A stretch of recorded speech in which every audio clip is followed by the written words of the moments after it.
this prison in order to prevent prisoners from escaping. Before entering the prison, every prisoner must take off their shoes, while all the prison guards are fully dressed in insulated gear. Because the floor is connected to a high-voltage power source, anyone attempting to run away will be punished by electric shock. And even more cruelly, this is a prison on the sea. The prison warden tells the prisoners that no one has ever been able to escape from here. But on the first day of his imprisonment, John had the thought of breaking out. He found that there were very few prison guards here. Whenever new prisoners were escorted, they needed to mobilize personnel from other floors. However, if he wants to escape from here, electric shock is his biggest threat. How could he solve this problem? After a few days, John got familiar with the entire prison. Every day, after working for 12 hours, he would take the chance to go to the bathroom during the intervals when the prison guards left. Then he pried open the baffle, took out an iron sheet and started cutting the water pipe inside. He planned to cause a short circuit with water, perhaps paralyzing the entire circuit system. But he couldn't stay in the bathroom for too long. He had to return to his workstation after 1 minute. Additionally, he also discovered that the prison guards on the lift platform were not wearing insulated gear. When the new prisoners touched the railing, they weren't electrocuted either, which proved that the lift platform wasn't electrified. As long as he could find a way to control the lift platform, there would be a chance to escape. But each floor of the prison is independent. He also needed to know how many guards were on each floor.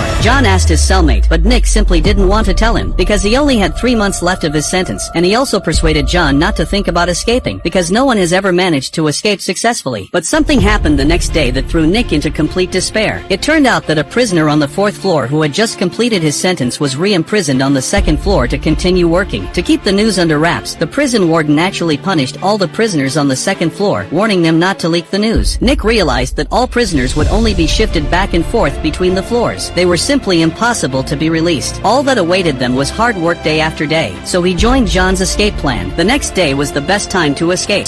All the prisoners pretended to work hard, but in fact, each of them was observing the lift platform. Because new prisoners would be sent in today, this was their best chance to escape. John quietly left his workstation, holding the tools prepared by his cellmates, and then went directly to the bathroom. He had to saw through the water pipe before the lift platform descended. However, the cutting speed was too slow, and time was running out. He took out the tools and forcefully pried the water pipe. Fortunately, the water pipe was successfully pried open in the end. Then he quickly returned to his workstation. At this point, the prison guards were already on the lift platform with the prisoners, and all the prisoners in the workshop had hidden the items for counterattack. John saw that the water flow had entered the workshop, so he signaled 2 prisoners to deliberately start a quarrel. When the prison guard's attention was drawn, he quickly went under the lift platform. Then he directly used the tools to stop the lift platform. Looking at the panicked prison guards, everyone immediately threw the tools or parts in their hands vigorously at the prison guards. Although many prisoners were knocked down quickly, there were only 2 prison guards who simply couldn't suppress so many prisoners. So the prison guards shouted for their colleagues to turn on the power supply on the floor. Nick immediately asked everyone to climb onto the workbench. However, after the prison guards turned on the power supply, the accumulated water on the ground caused a short circuit, and the electric shock system instantly broke down. Seeing that this method really worked, everyone was no longer afraid and all rushed out of the workshop. John and Nick came to the prison's control center, and they opened all the prison gates. Everyone rushed to the prison's exit. However, when they reached the exit, they discovered that this was a prison on the sea. Nevertheless, some people jumped down without hesitation, and others followed suit and jumped into the sea. John urged Nick to hurry up and leave with him, but he didn't know that Nick couldn't swim. Before John could hear clearly what Nick said, he was pulled down by others. However, in the end, only a few people managed to escape safely from here.